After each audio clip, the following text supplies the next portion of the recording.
Enduring punk rockers Green Day recently sat down with Andrew Ginsberg to chat about their career that's been going, wait for it, 25 years.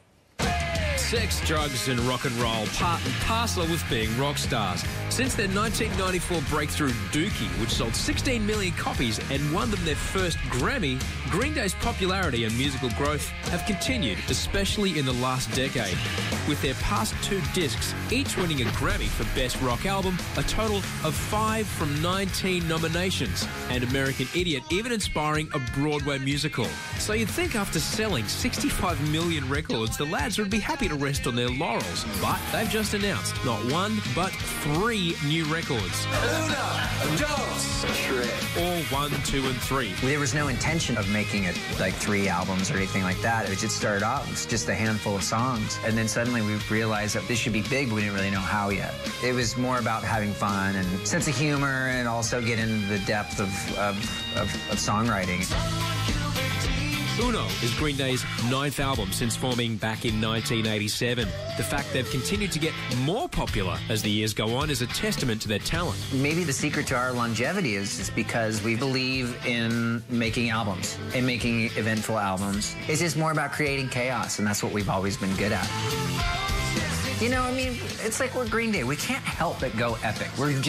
It's impossible. It's like once we try to, it's like, let's tone it down. It's like, it's just never going to happen. The mid-noughties saw the guys team with U2 to raise money for Hurricane Katrina victims and get political with the 2004 release of American Idiot, a thinly veiled swipe at the Bush administration. We never intended to really be a political band when we first started, although we were kind of raised around it and you know, about being in the Berkeley punk scene and things like that. It comes out the same way a good love song would come out, you know, as long as it's like connected to the heart and the head, and that's all that really matters.